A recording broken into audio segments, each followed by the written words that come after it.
2 Corinthiens chapitre 6, commençons au verset 1.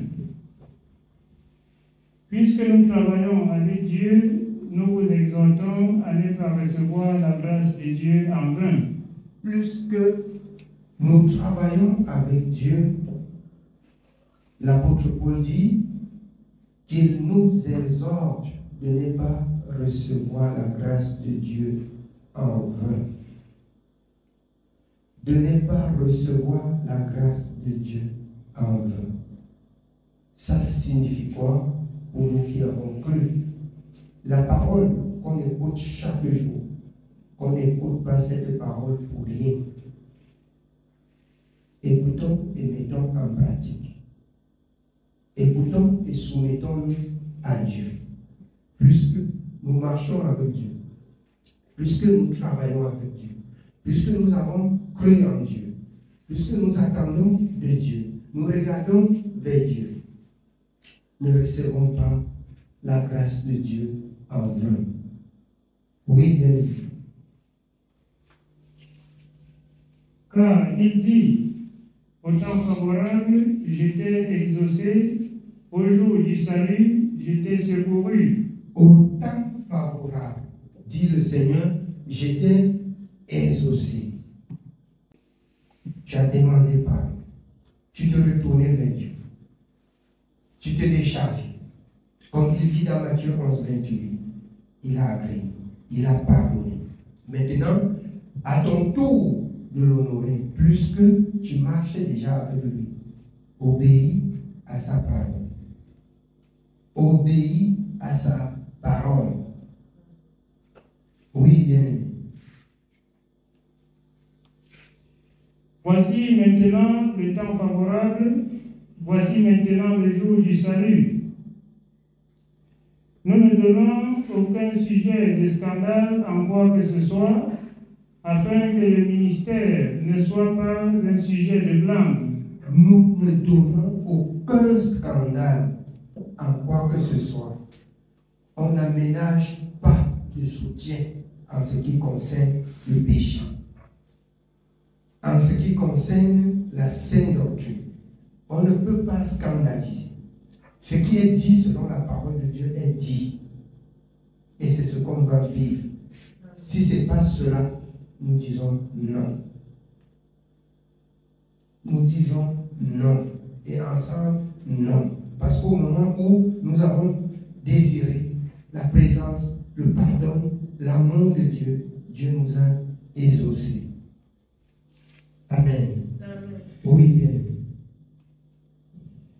Mais nous nous rendons à tous égards recommandables comme serviteurs de Dieu par beaucoup de patience dans les tribulations, dans les calamités, dans les détresses, sous les coups, dans les prisons, dans les veilles.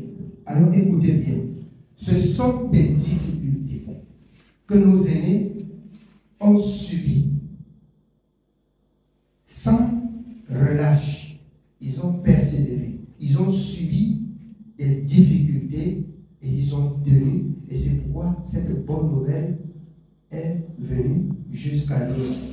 Nous aussi ne recevons pas la grâce de Dieu en vain. Ils ont même fait la prison. Ils ont même été exposés dans le froid, dans les veilles, pour que cette parole parvienne jusqu'à nous. Il est hors de question qu'on s'assoit aujourd'hui, on dort dans la couverture, on crie que Dieu ne nous écoute pas. Vous êtes plus bien que les autres. Les autres ont passé les nuits dans les prisons, dans le froid, dans les champs parce qu'ils fuient la persécution et pour ne pas relâcher que cette bonne nouvelle arrive jusqu'à nous. Et nous avons reçu. Dieu nous exhorte qu'on ne reçoit pas en vain. Si quelqu'un pouvait mesurer le prix de la souffrance de Jésus à la croix, il ne pécherait plus contre Dieu. Il ne pécherait plus contre Dieu.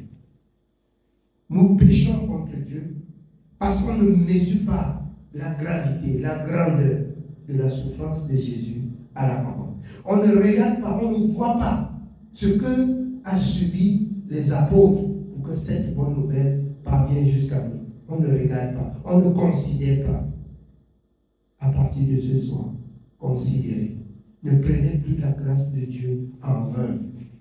Par moment, on prie et on oriente même Dieu des aussi des prières qui ne sont pas ça, qui n'est pas juste et bien aimé. Je nous exhorte. Dieu est juste.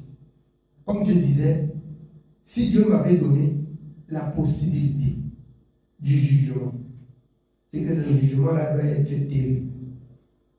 C'est que ça va être très dur pour nous. Parce que je vais aménager aucun effort.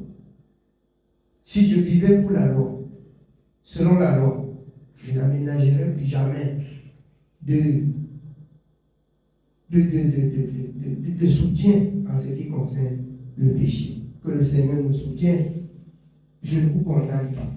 Je nous exhorte de voir la gravité de ce qu'on peut causer comme préjudice à l'enseignement que nous recevons chaque jour. Beaucoup ont souffert. Jésus a souffert. Les apôtres ont souffert. Il faudrait que nous prenions cela à cœur pour que l'évangile de Dieu ne soit point un sujet de blâme. On ne joue pas avec cet évangile. Amen. Oui, bien aimé. Nous continuons au verset 5.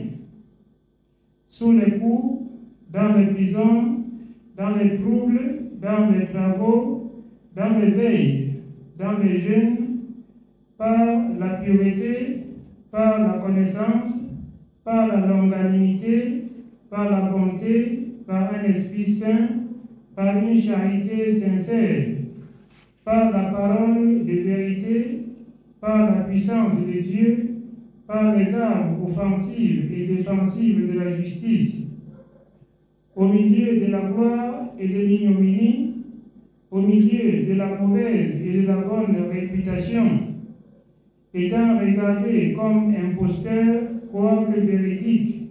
On nous regarde comme imposteur, quoique véridique.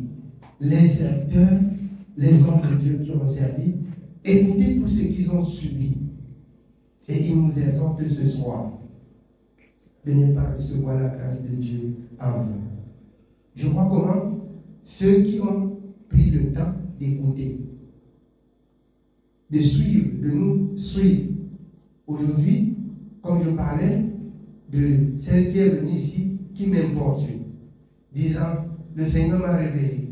Il m'a révélé que si tu pries pour t'aider, si tu pries, il te parle, il me laisse, il te parle. Je vois l'esprit malin. Je vois l'esprit malin. Donc, Dieu étant Dieu, maintenons-nous dans la bonne parole. Et cet esprit malin quittera derrière nous, arrière de nous, Satan. Maintenons-nous dans ce qui est écrit. Je ne veux pas porter la gloire. La gloire est à Jésus. Je ne veux pas qu'on me qualifie d'un pasteur fort ou d'un pasteur qui a la connaissance. La connaissance vient de Dieu. Et toute personne qui se soumet à la parole de Dieu, Dieu l'enseigne. Il aura la connaissance. Ça ne s'achète pas au marché. Ça s'obtient dans l'obéissance. Si jusqu'aujourd'hui tu es errant, c'est parce que ton cœur est dur, ton cœur est incrédule. Et là, tu n'arrives pas à comprendre Dieu ou à cerner ou à discerner ce que Dieu dit. C'est tout simplement parce que ton cœur n'est pas disposé. Et c'est pour cette raison que j'exhorte le peuple de Dieu à redoubler de vigilance, à se soumettre à Dieu. Dieu ne fait exception de personne. C'est écrit, c'est la vérité. La parole de Dieu devient langue pour nous parce que nous sommes lents aussi à comprendre. C'est écrit. C'est écrit. Il faut que nous servions Dieu selon la parole de Dieu. Et dans toutes les situations, Dieu interviendra et on verra. On verra la main de l'Éternel. Loin de moi, la pensée de faire croire que Dieu n'agit pas. Loin de moi, la pensée de faire croire que l'autre, si le serviteur a prié, Dieu n'a pas agi. Le serviteur ne fabrique pas le miracle. Si vous vous endurcissez, vous péchez, vous mourrez dans vos péchés. C'est écrit. C'est écrit. Vous mourrez dans vos péchés.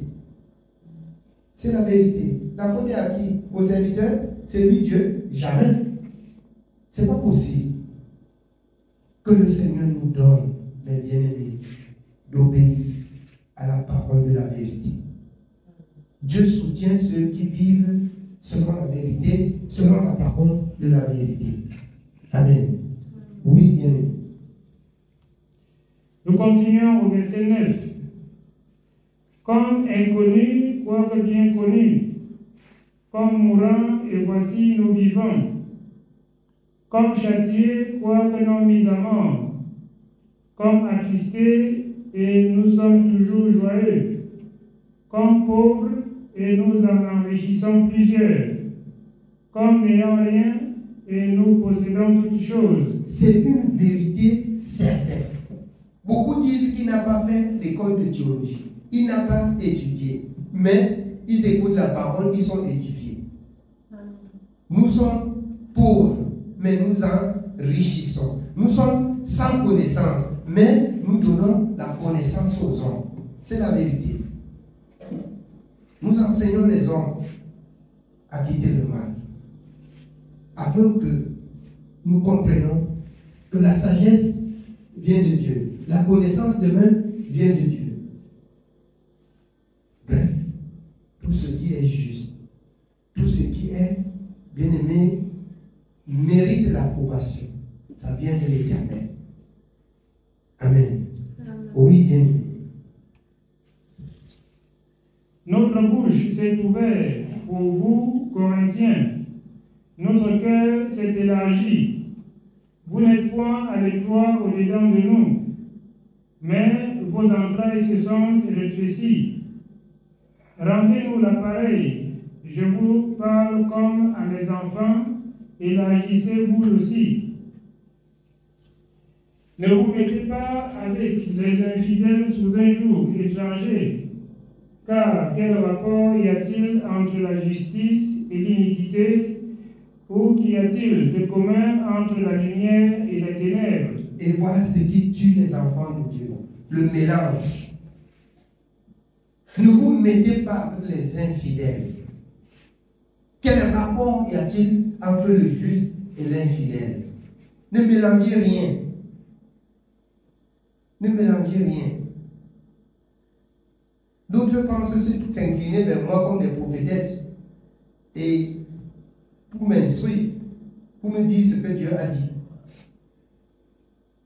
Et je vois l'esprit malin. Je vous exhorte. S'il faut que Dieu suscite ou que Dieu parle, il y aura certainement des prophétesses, mais choisies par Dieu et pour Dieu. Et l'Esprit va attester.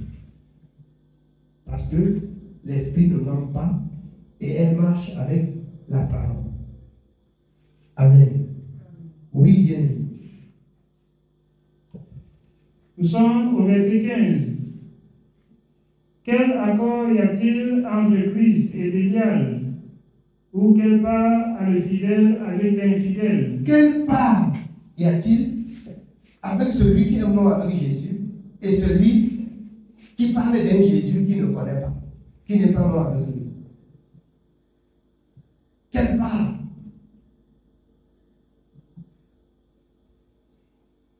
Ces deux voies qui ne se rencontrent pas. Il n'y a même pas un carrefour où ça se retrouve. C'est deux voies différentes. Celui qui est mort avec Jésus vit pour Jésus et marche pour Jésus. Celui qui n'est pas mort avec Jésus ne peut pas se retrouver sur la voie de Jésus, car Jésus est le chemin. Et il y a, bien aimé, il y a un modèle de vie pour être sur le chemin. Il y a une conformité pour être sur la voie du Seigneur. Mourir avec lui, ressusciter avec lui et recevoir son esprit. C'est la vérité. C'est pourquoi l'apôtre Paul rappelle dans Romains 8:8, celui qui n'a pas de son esprit ne l'appartient pas. Mais ici, il ne parle pas que celui qui n'est pas baptisé ne l'appartient pas. On peut être baptisé sans recevoir l'Esprit. Ici, il ne parle pas du baptême, il parle de l'Esprit.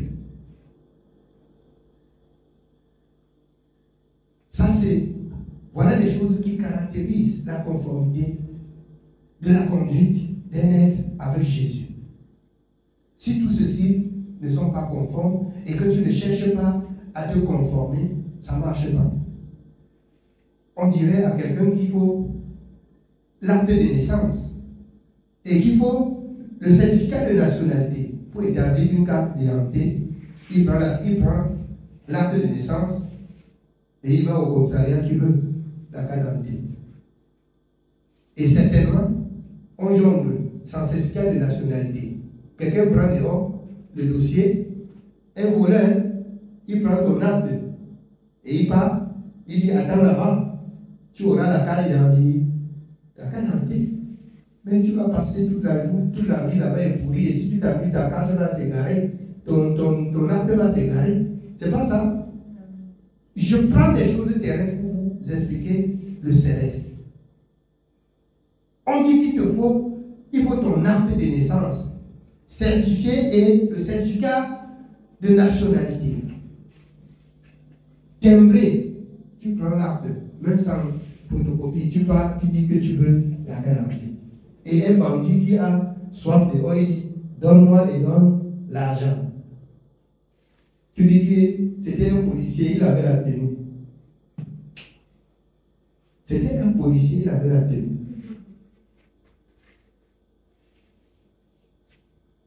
Il y a des faux policiers, comme il y a des faux serviteurs de Dieu. C'est pas ça?